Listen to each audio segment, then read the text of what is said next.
Di sini saya akan menjelaskan tentang klasifikasi model pengambilan keputusan. Perkenalkan, terlebih dahulu nama saya Fiderman Budolo, NPM 2101-10126. Dan sebagai dosen pengampu saya di mata kuliah pengambilan keputusan manajerial adalah Bapak Riko Fridolen Sianturi SE MSI. Langsung saja saya akan menjelaskan yang pertama menurut Robert Dysbeck. A. Model permainan operasional. Robert Dysbeck adalah seorang ilmuwan manajemen yang telah memberikan kontribusi penting dalam pengembangan teori dan praktik manajemen. Salah satu konsep yang dikembangkan adalah model permainan operasional yang merupakan alat analisis untuk memahami interaksi antara berbagai pihak dalam suatu sistem organisasi.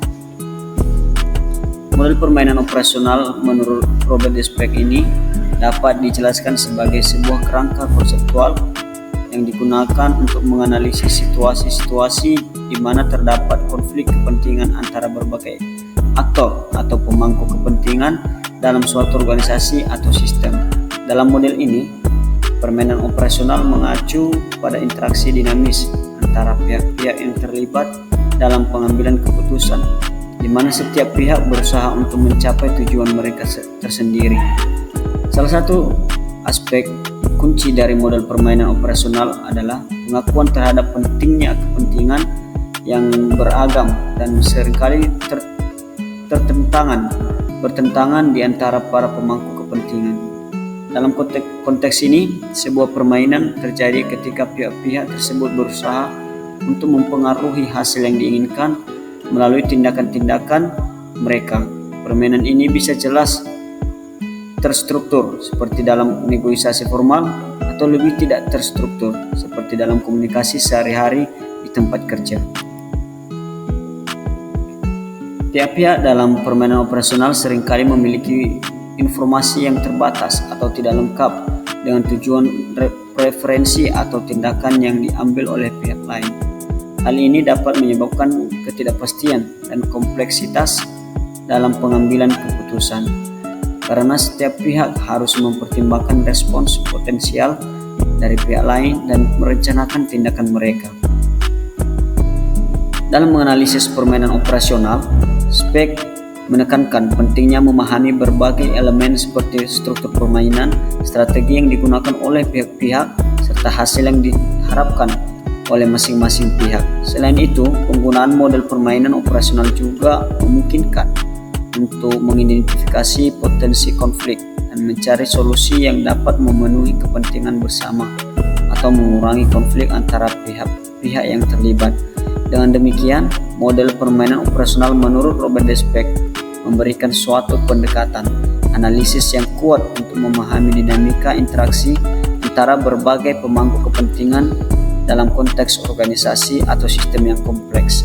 Dengan menggunakan model ini, manajer dapat mengembangkan strategi yang lebih efektif dalam mengelola konflik dan mencapai tujuan organisasi secara lebih efisien.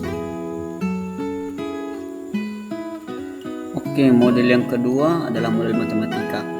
Sebagai seorang ilmuwan manajemen, Robert Dysbeck mungkin telah mengembangkan model matematika untuk menganalisis berbagai aspek dalam manajemen bisnis.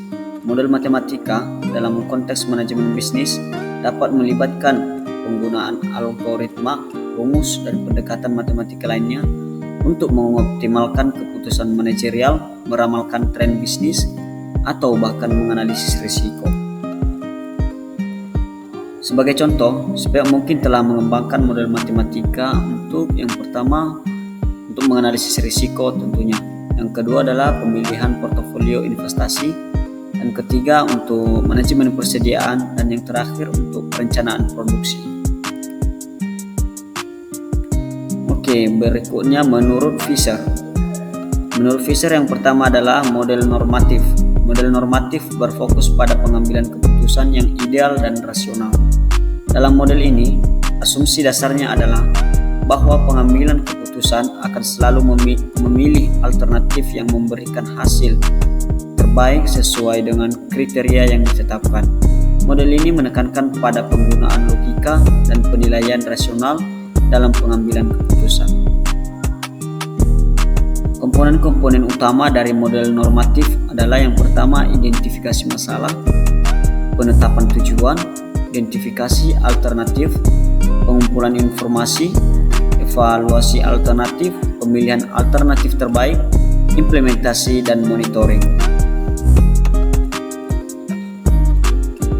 Oke, yang keduanya adalah model deskriptif. Visser mengakui bahwa keputusan seringkali dibuat dalam kondisi ketidakpastian, terbatasnya informasi, dan adanya bias kognitif. Oleh karena itu, model deskriptif memperhatikan aspek-aspek ini dan mencoba untuk memberikan gambaran yang lebih akurat tentang bagaimana keputusan sebenarnya dibuat dalam praktiknya. Nah, komponen-komponen utama dari model deskriptif ini, yang pertama kompleksitas keputusan, yang kedua adalah pembatasan informasi, yang ketiga pengaruh emosi dan bias kognitif, keempat pengaruh lingkungan sosial, kelima pengambilan keputusan heuristik, dan yang terakhir adalah adaptasi terhadap perubahan.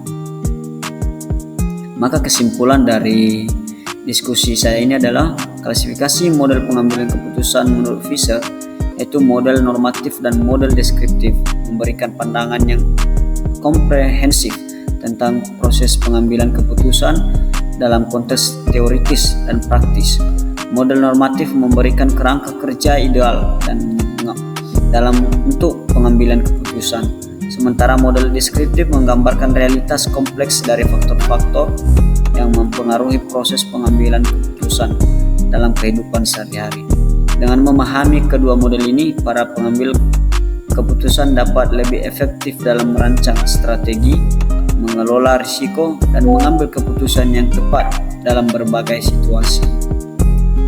Oke, untuk mengakhiri diskusi saya ini, saya memberikan pantun, yaitu umur kakek sudah menua, namun tetap mencari kekasih. Semoga bermanfaat untuk semua. Saya undur, terima kasih.